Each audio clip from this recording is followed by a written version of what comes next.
Tenga la bondad de buscar en el Nuevo Testamento de su Biblia el libro de Hebreos, capítulo 11, verso 7.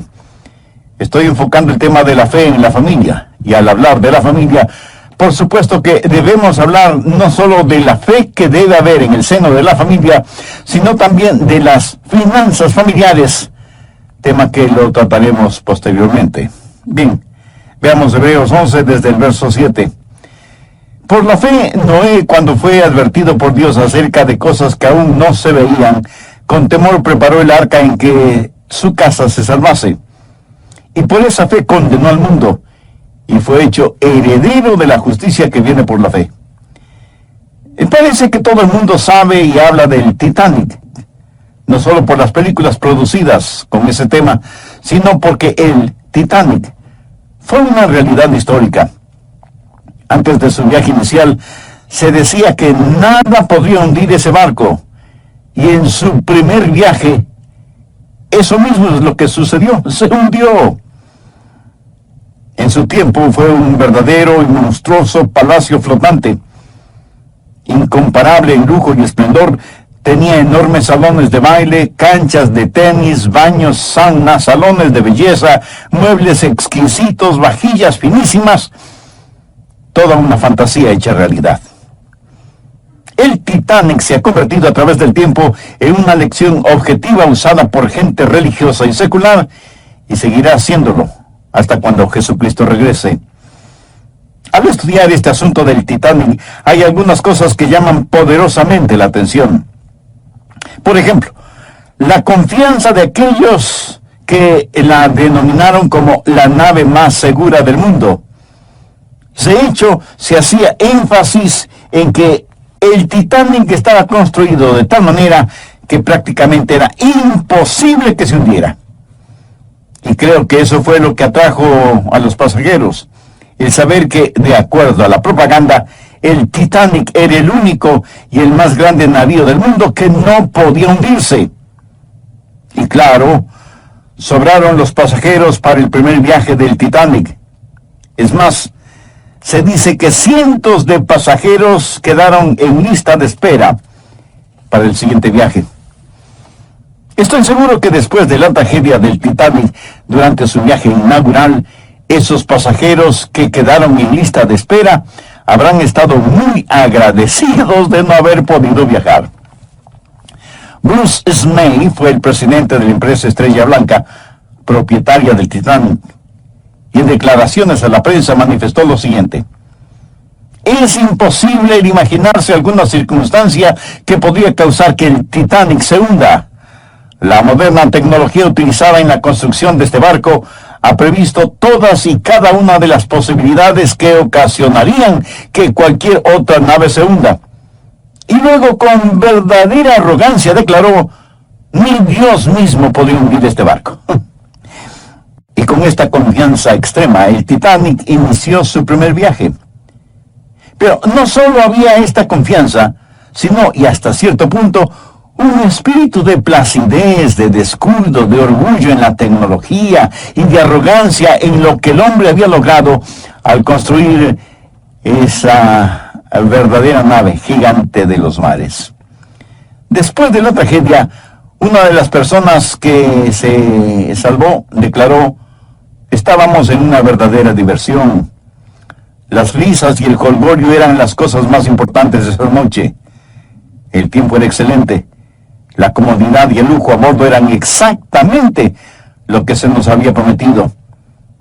Y por eso nos parecía que los días pasaban demasiada prisa. Yo pensaba que podría vivir así toda mi vida. Miles de personas navegando en lo que aparentemente era un barco que jamás podía hundirse. Todos gozando de un tiempo maravilloso, y los encargados del cuidado y atención a los pasajeros repetían constantemente por las noches: todo está bien. Y las lámparas alumbran brillantemente. Sin embargo, muy pronto esas lámparas dejaron de brillar en el Titanic. La noche del 14 de abril de 1912, lo único que se deslizaba rápidamente sobre ese sector de la superficie del Océano Atlántico era ese majestuoso transatlántico. Las estrellas eran como lámparas encendidas en el terciopelo negro de la noche. Y en el interior del Titanic, los pasajeros se divertían, bailaban, comían, jugaban, y algunos, estoy seguro, habrán estado durmiendo. Y de pronto lo inaudito, lo inimaginable, lo imposible, la tragedia, el costado del Titanic chocó contra un témpano de hielo cuya presencia no fue advertida ni notada por nadie. El barco había estado navegando a la regulada velocidad de 22 nudos por hora, o sea, más o menos unos 40 kilómetros por hora. Y a las 11:40 de la noche, el témpano de hielo abrió una profunda brecha de casi 100 metros en el costado metálico del Titanic. Y paulatinamente fue inundando las cámaras a prueba de filtraciones, las mismas que se llenaron una tras otra, y el Titanic se fue hundiendo lenta, pero inexorablemente. Lo extraño es que ninguna alarma sonó, pero la noticia gradualmente se fue esparciendo. Sin embargo, muy pocos a bordo parecían preocupados, aún sabiendo que habían chocado contra un gigantesco témpano de hielo, y aquellos que mostraron alguna preocupación se conformaron en la seguridad de que todo estaba bajo control, y que por eso no habían hecho sonar la alarma. A muchos incluso se les dijo que a pesar de la realidad del choque con el témpano de hielo, no había ningún peligro. Y la gente continuó divirtiéndose, bailando, comiendo, jugando, etc. Sin embargo, ya para las 2:45 de la mañana, una bengala fue disparada al aire. La primera de 8 que fueron lanzadas como llamadas inútiles de auxilio. Finalmente se dieron cuenta que el barco tenía que ser abandonado. Primero las mujeres y los niños debían abandonar ese palacio que se hundía. A la 1:30 de la mañana, el crucero de ensueño se había convertido en la más horrible pesadilla, y para muchos fue demasiado tarde. Había 2,000 personas a bordo del Titanic, pero en los botes salvavidas solo había espacio para 1,000. En ese momento todos se olvidaron de las reglas, de los principios elementales de cortesía, de caballerosidad, etc. Los hombres no tuvieron reparos en empujar fuera del camino y hasta pisar sobre mujeres y niños para tratar de lograr un espacio en los botes salvavidas. Muchos hombres se disfrazaron de mujeres para tratar de salvarse.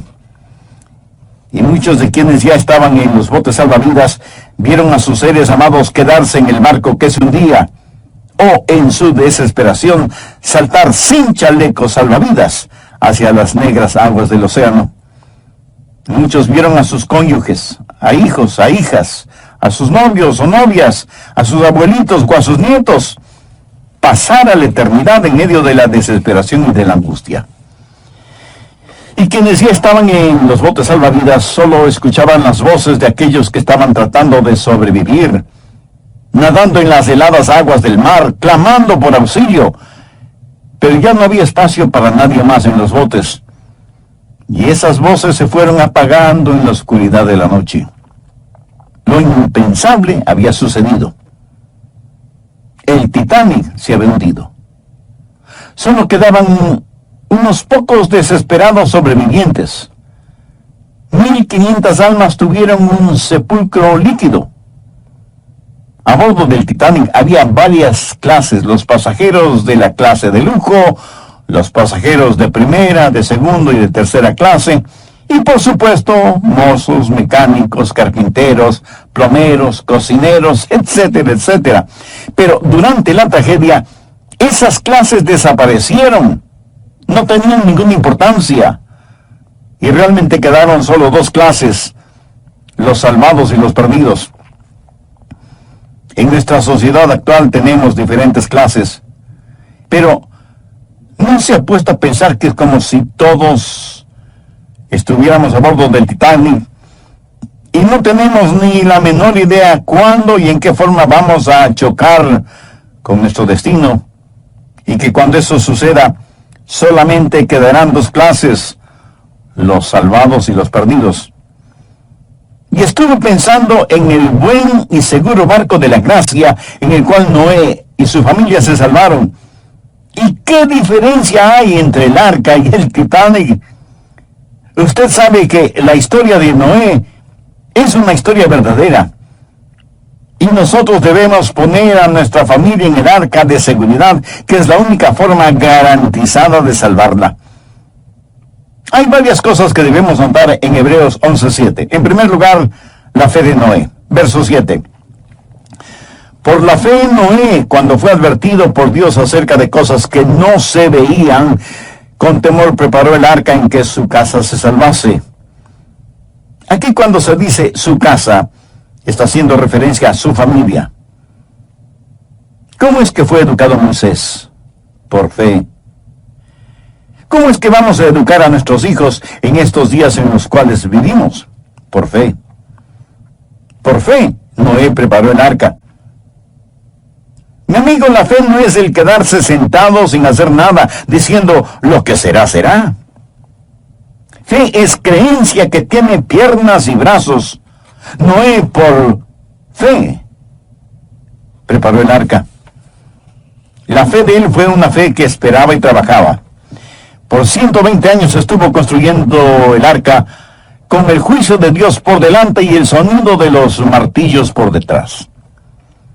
Y la Biblia dice que él hizo esto porque fue advertido por Dios. O sea, su fe estaba basada en la palabra de Dios, porque la fe, como lo dijera Pablo siglos más tarde, la fe es por el oír y el oír por la palabra de Dios.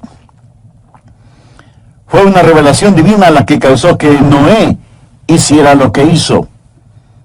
Eso significa que usted no tendrá fe por su familia hasta que escuche la voz de Dios. La fe verdadera, aunque esté sola, permanece. A Noé lo miraban como si fuera una persona extraña, rara, excéntrica, completamente diferente de todos. Y en nuestros días, a los genuinos cristianos se nos sigue mirando de la misma manera, porque no nos amoldamos a los parámetros del mundo. Noé fue diferente. Y nosotros debemos serlo también, aunque nos quedemos solos. La verdadera fe no depende de las apariencias. Y por las apariencias, no había razón para creer que habría un diluvio. Y después de todo, ¿qué era un diluvio? Tanto como podemos deducir, nunca ni siquiera había llovido sobre la tierra. Había una especie de rocío que caía refrescantemente sobre toda la creación de Dios. Nunca había sucedido una calamidad mundial. No había nada que hiciera pensar en un diluvio.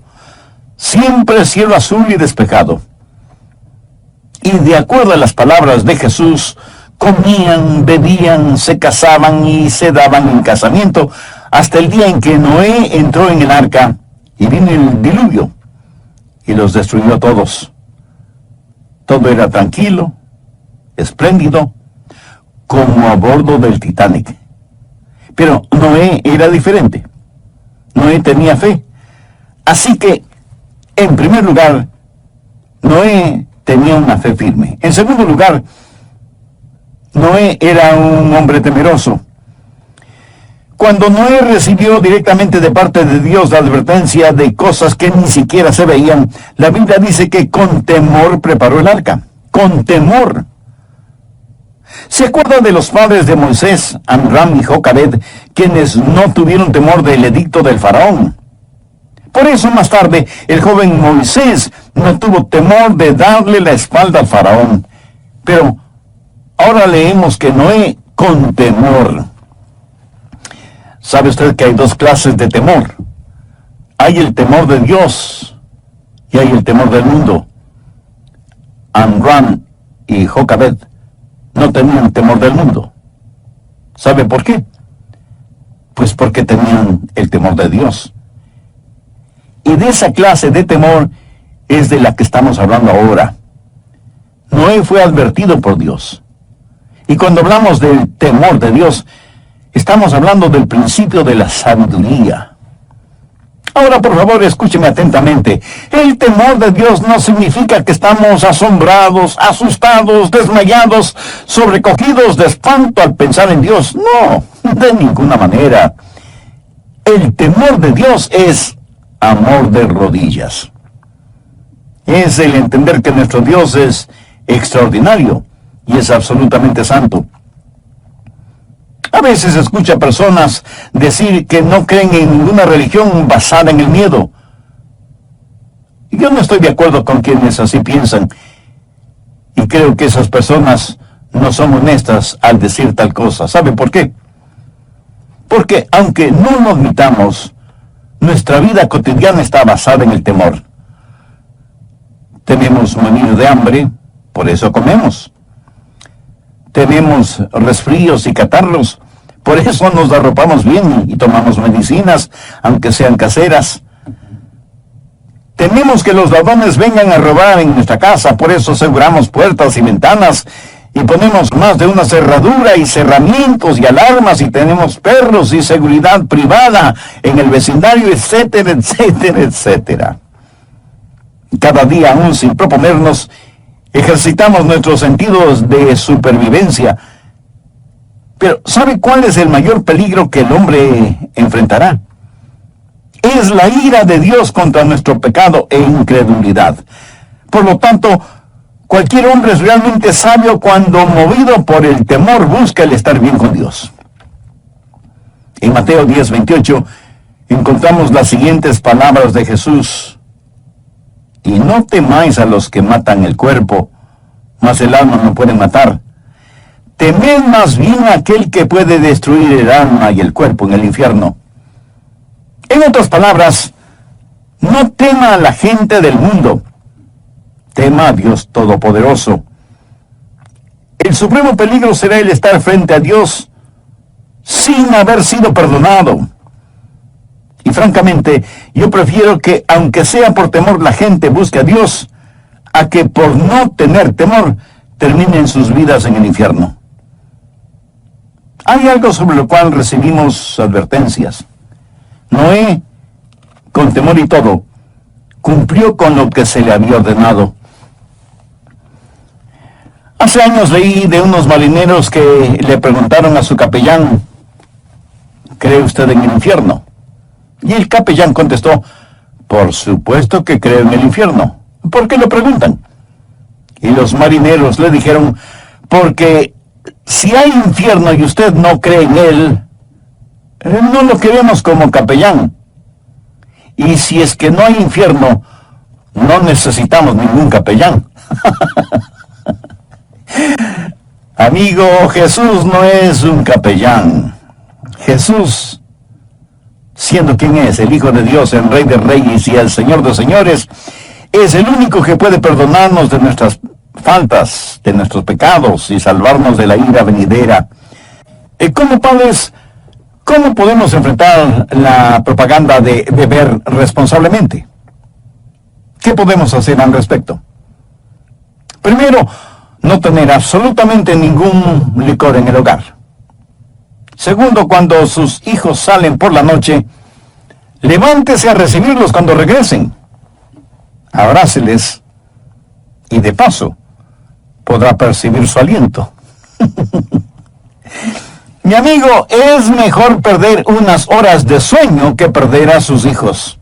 Tercero, de vez en cuando lleve a sus hijos a la sala de emergencia de algún hospital, especialmente viernes y sábados, para que vean a las víctimas de accidentes relacionados con los licores, para que escuchen lo que dicen doctores y enfermeras sobre cada caso.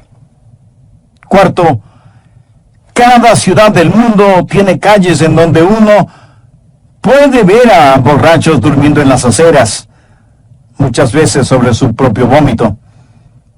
Lleve a sus hijos para que vean las consecuencias de lo que comenzó con la frase: voy a beber responsablemente. Deje que sus hijos vean más allá de la realidad virtual, de la atractiva propaganda en radio y televisión. Deje que vean la realidad actual. Proverbios 21:11 dice: cuando el escarnecedor es castigado, el simple se hace sabio. Aquí la palabra simple significa inocente, crédulo, que no tiene ningún discernimiento y que cree todo lo que ve en forma de propaganda, y no solo eso, sino que lo promociona. Vivimos en una sociedad hedonística en donde Satanás usa el entretenimiento para que terminemos aceptando aún lo inaceptable. Por ejemplo, las comedias en horario especial en la televisión. Cuando por medio de ellas se nos enseña a reírnos del pecado, nunca lo consideraremos en serio como pecado. 88% de las comedias tienen situaciones sexuales que no dejan nada a la imaginación. Su contenido es totalmente inmoral, ofensivo por su lenguaje y degradante por su mensaje. Y sin embargo, miles y miles de padres, aun creyentes, usan la televisión como niñera. ¿No es eso una manera de aprobar toda la inmoralidad que en la iglesia condenamos? El conflicto es espiritual. Detrás de la industria licorera, detrás del mundo del entretenimiento, detrás del sistema educativo humanista y evolucionista, hay una mente maestra. Y la única respuesta para un conflicto espiritual es la fe. Amram y Jocabed no tuvieron temor del decreto del faraón porque, por fe, vieron al Rey de Reyes. Cuarto, la fe ve cada desafío como algo que puede solucionarse. Ellos tuvieron un problema y lo solucionaron. No se intimidaron por el decreto del rey, ni por ese siniestro ministro del miedo que es Satanás. Y al no tener miedo, ellos hicieron algo. Rechazaron el ceder al espíritu de temor con que Satanás trata de seducir y destruir a nuestros hijos. Se negaron a ser ociosos y pasivos, egoístas y cobardes. Amram y Jocabed, ¿qué es lo que hicieron? Pues tomaron a su precioso bebecito y lo pusieron en una canasta calafateada, una especie de bote chiquito, y pusieron esa canasta en las aguas del río Nilo. Deseo que ponga mucha atención en este evento. No fue hecho con actitud fatalista. No dijeron, oh, nada podemos hacer, así que lo que será, será. No. Si usted tiene un jardín y no lo cuida y se preocupa por él en forma sistemática, muy pronto lo que tendrá será un campo de hierba mala. La actitud de Amram y Jocabed tampoco fue una actitud fanática, o sea, no lo tiraron simplemente a las aguas del Nilo diciendo, si Dios quiere salvarle, pues le salvará. No. Más bien construyeron y adecuaron una pequeña canasta hecha de juncos ribereños, pusieron al bebé Moisés en ella y confiaron en la protección de Dios. Y eso, mi amigo, no es ni fatalismo ni fanatismo, eso es fe. Tal vez alguien me pregunte, pastor, ¿cómo sabe que eso fue fe? Fácil, porque hicieron algo. Busque Santiago 2:17. Así también la fe, si no tiene obras, es muerta en sí misma. Escúcheme porque lo que voy a decir es importante. La verdadera fe nunca es ociosa o inactiva. Proverbios 22:6 comienza diciendo, instruye. Y esto no significa enseñar, sino preparar a alguien para una competencia por medio del ejercicio, de la disciplina mental y física para lograr un objetivo previsto. ¿Está usted orando, instruyendo, enseñando, actuando por sus hijos? Asisten como familia a una iglesia sólida, fundamental, que cree que la Biblia es la palabra de Dios y la predicación es cristocéntrica. Los profesores y profesoras de la escuela dominical, los que le enseñan a usted y a sus hijos cada domingo, son creyentes espiritualmente maduros. Tienen una fe bíblica y su vida hogareña es ejemplar. Vive usted frente a sus hijos por precepto y ejemplo. ¿Lo ven? El instruir es mucho más que simplemente enseñar. ¿Alguna vez ha visto a un hombre entrenando a su perro? Me parece que algunos padres pasan más tiempo entrenando a sus perros que instruyendo a sus hijos. Y por las noches se aseguran de que el perro esté bien seguro en su perrera, pero dejan que sus hijos salgan, quién sabe a dónde. ¿Quiere que le diga algo? Bueno, eso para mí no tiene ningún sentido.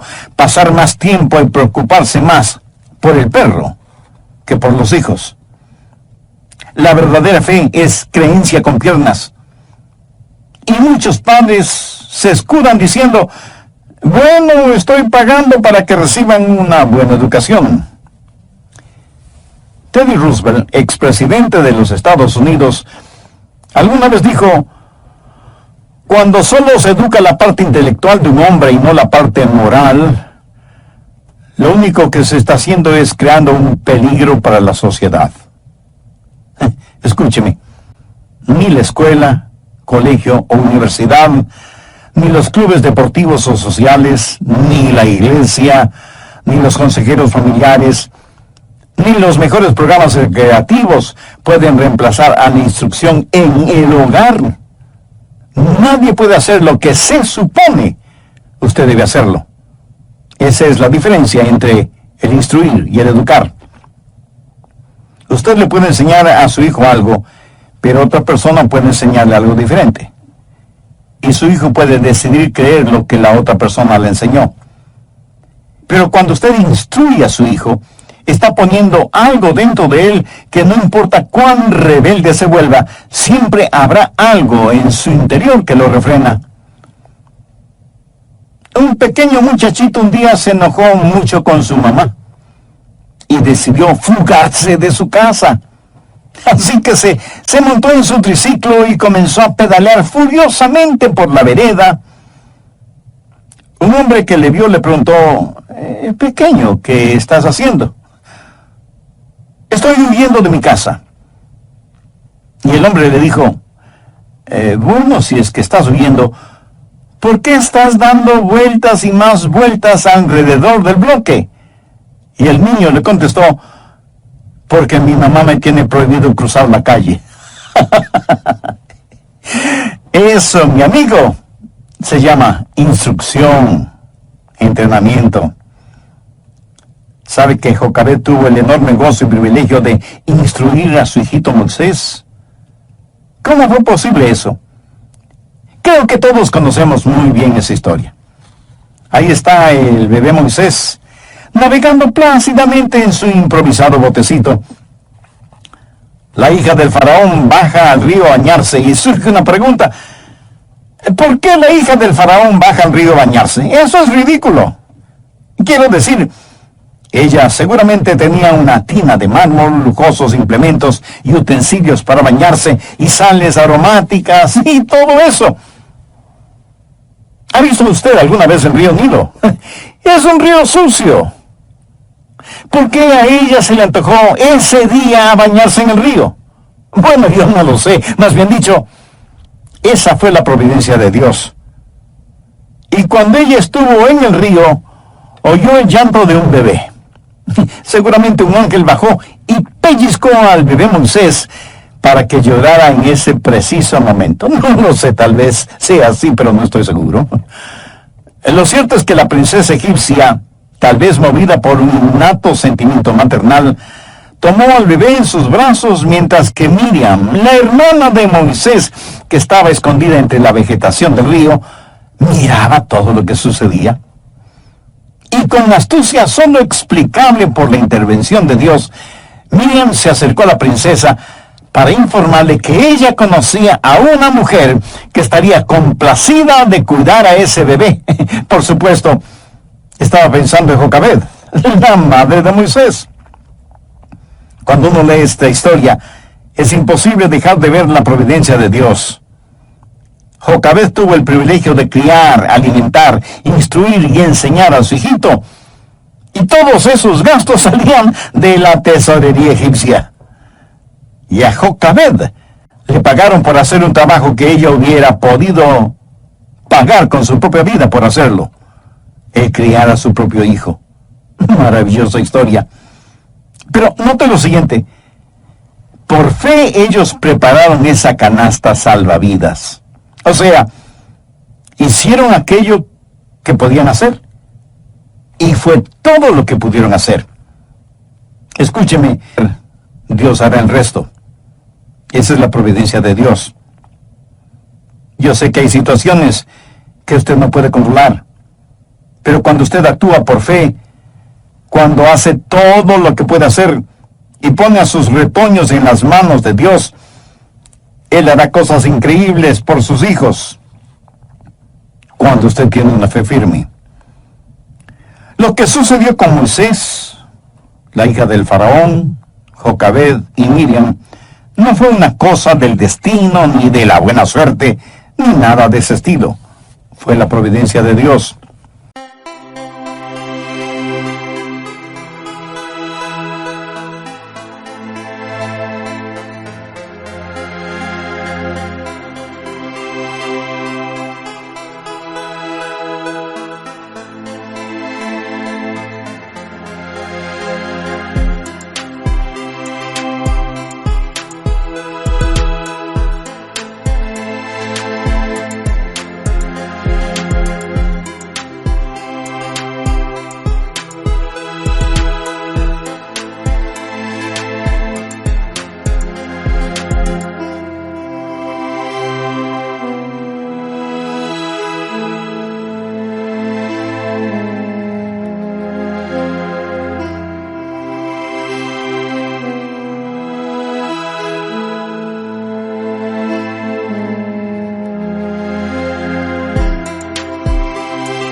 La fe ve cada desafío como algo que puede resolverse. No deje que el diablo le vuelva negativo o pesimista en lo relacionado con sus hijos. Quinto, la fe ve cada decisión como significativa. Hebreos 11:24. Por la fe Moisés, hecho ya grande, rehusó llamarse hijo de la hija del faraón. En simple español, eso quiere decir que no quería que le llamaran nieto del faraón. ¿Por qué? Veamos los versos del 25 al 27. Escogiendo antes ser maltratado con el pueblo de Dios que gozar de los deleites temporales del pecado, teniendo por mayores riquezas el vituperio de Cristo que los tesoros de los egipcios, porque tenía puesta la mirada en el galardón. Por la fe dejó Egipto, no temiendo la ira del rey, porque se sostuvo como viendo al invisible. A no dudarlo, Moisés enfrentó tremendas tentaciones. Tenía ante él los placeres y los tesoros de Egipto, prestigio e influencia mundial. Egipto en ese tiempo era el imperio más poderoso de la tierra. Todo, absolutamente todo, estaba al alcance de Moisés. Pero él tenía otro sistema de valores, porque la fe ve cada decisión como algo realmente importante. Estaba establecido un sistema de valores. Hebreos 11:26 dice, teniendo por mayores riquezas el vituperio de Cristo. Ahora, ¿quién hubiera pensado que el vituperio de Cristo sería más valioso que las riquezas de Egipto? Se ve que Moisés había estado pensando y concluyó que las glorias del futuro sobrepasaban y con mucho a los placeres del presente. Vio que ser un hijo de Dios era mucho mejor que ser nieto del faraón y tomó una decisión. Padres, escúchenme. Es una necedad el esperar que sus hijos tomen las decisiones correctas si no ven en ustedes valores apropiados. ¿Quién cree usted que puso esa manera de pensar en la mente y corazón de Moisés? Pues sus padres, Amrad y Jocabed. Cuando la valía fue establecida, entonces la virtud fue escogida. Mire lo que dice el verso 25. Escogiendo ser maltratado con el pueblo de Dios, que gozar de los deleites temporales del pecado. La fe ve cada decisión como importante. Como padres, ¿cuál es nuestro trabajo? Enseñar a nuestros hijos a tomar decisiones, a escoger, y todos debemos hacerlo. Usted, yo, Todos nosotros siempre tenemos que tomar decisiones, tenemos que escoger, y si escojo no tomar una decisión, ya he hecho una decisión. Ahora escúcheme, todos debemos escoger, pero lo que no podemos escoger son las consecuencias de nuestras decisiones. Cuando usted escoge, o sus hijos toman una decisión, entonces lo que escogieron les escoge a ustedes. Si Moisés no hubiera tomado una decisión, se hubiera quedado donde estuvo. Escogió. Y la fe dice que cada decisión es importante. Al hacer la decisión correcta, un valor fue establecido, una virtud fue escogida y un pecado fue rechazado. Y Moisés se vio frente a una encrucijada. Si seguía por un camino, podría llegar a ocupar el trono del faraón, gozar de toda clase de placeres carnales, tener posesiones materiales y tener popularidad y poder. Si escogía el otro camino, ¿qué es lo que tendría?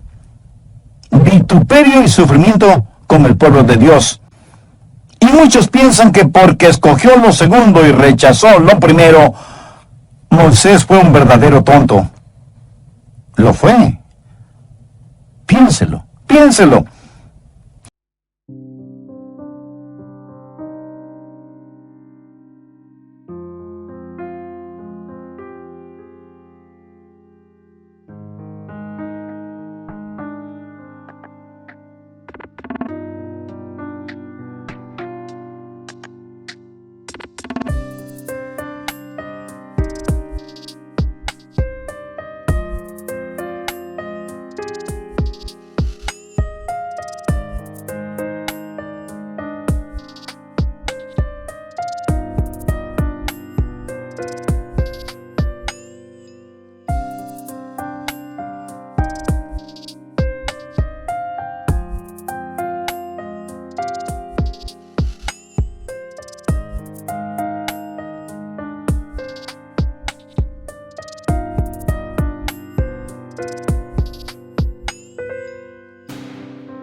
Todo en este mundo parece que está diseñado para que nuestros hijos sigan por ese camino.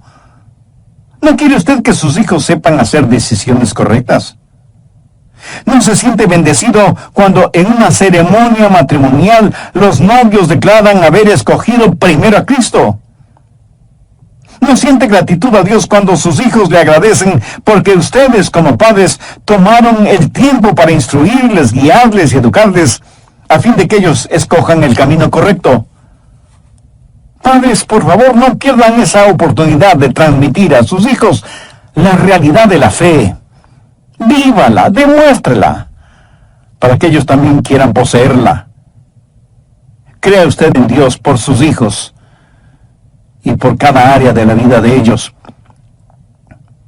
Pídale a Dios que le aumente la fe, porque francamente como padres, si algo necesitamos es tener fe abundante, firme y segura. Después de todo, la Biblia dice en Hebreos 11:6, pero sin fe es imposible agradar a Dios. A esta realidad, permítame añadir otra. No está en las páginas de la Biblia explícitamente, pero está en el libro de nuestra experiencia. Sin fe, usted será un verdadero fracaso como padre o madre, como abuelo o abuela. Por eso debemos orar constantemente para que Dios aumente nuestra fe y para que esa fe sea la base fundamental de la familia. Si usted aún nada sabe de esa fe bíblica, es porque no tiene una relación personal con Dios por medio de su Hijo, el Señor Jesucristo. ¿Por qué no hace esa decisión espiritual ahora mismo? Yo le voy a guiar en una corta oración. Usted repítala usando sus